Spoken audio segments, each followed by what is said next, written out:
You know what I found to be the number one thing first-time homebuyers don't know about? Do you? Well, I'll tell you. It's earnest money. Additionally, there are two other things related to earnest money that homebuyers generally are confused by, and those are down payment and closing costs. So, who is earnest and why do we have to give them our money? What are closing costs? What's a down payment? What's an escrow? I'll answer all these questions and more next.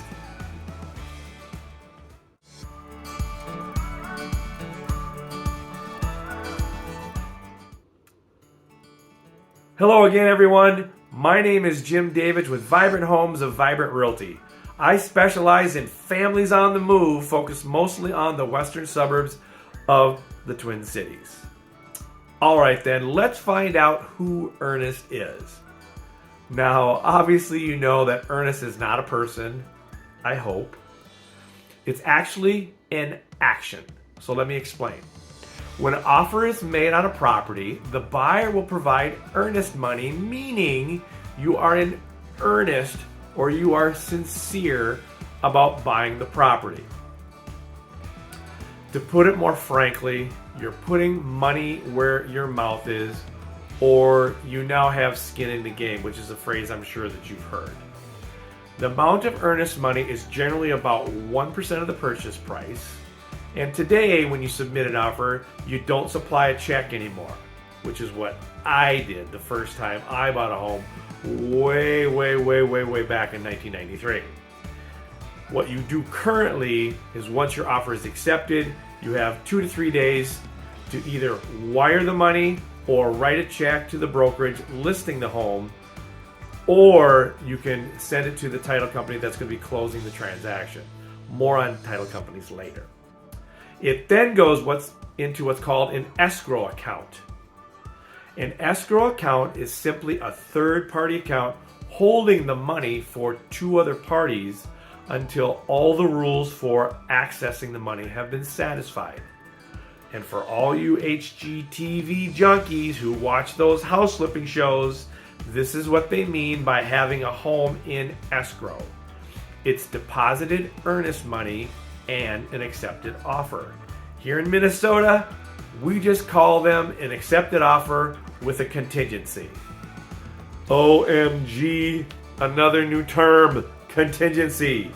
What is a contingency? A contingency is where the offer is good, but it is contingent upon or dependent upon something else in the transaction. In most cases, it's contingent upon the completion and acceptance, for example, of an inspection. Once that step is complete and the inspection is good, the buyer and seller will agree to remove the contingency with just a signature.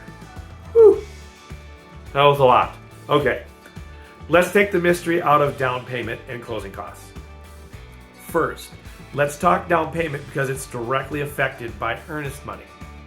Down payment is the amount of money that you are paying towards the home out of your pocket that reduces the total amount of the mortgage that you're going to be paying over the next 30 years. And earnest money, like we talked about earlier, are those dollars in the escrow account. They are part of that down payment. In other words, are you ready for the math? On a $330,000 home, your earnest money will be about $3,000, 1%. And if the required down payment by your mortgage company is 3%, your total down payment is about $10,000. Since you've already paid $3,000 in earnest money, then the remaining amount of your down payment to bring to the closing table is, come on, let me hear you say it, $7,000. Quick side note, yes, you can buy a home with as little as 3% down payment. Look for other videos on my channel to tell you about qualifying and how much cash you really need to buy a home. Okay, back to our regularly scheduled programming. Where were we? Oh yes, okay, down payment. Now we have to talk a bit about closing costs. What are they? They are exactly what they say they are. The costs associated with closing on the home. The number one thing to remember about closing costs is they do not, and I repeat, they do not go towards the reduction of your mortgage. They are costs required to close on the home. These are fees paid to the people who give you the loan and process the paperwork to put your name on the title of your home. The people who help you put the name on the title or the deed of the house, they are called title companies. Now, they are required to close a transaction unless you have an attorney do it. However, title companies are much, much, much less expensive than an attorney. These closing costs or fees, they equate to approximately 3% of the purchase price of the home. Now, there are variances to this number and amount, but what I feel and tell most of my buyers that use 3% as your budget for closing costs. If you are thinking about buying or selling a home, check out this other video for helpful hints and tips about buying or selling your next home. And don't forget to click and subscribe on the link below, as well as the bell to be notified when I upload a new video. I appreciate your time today, and thanks for watching.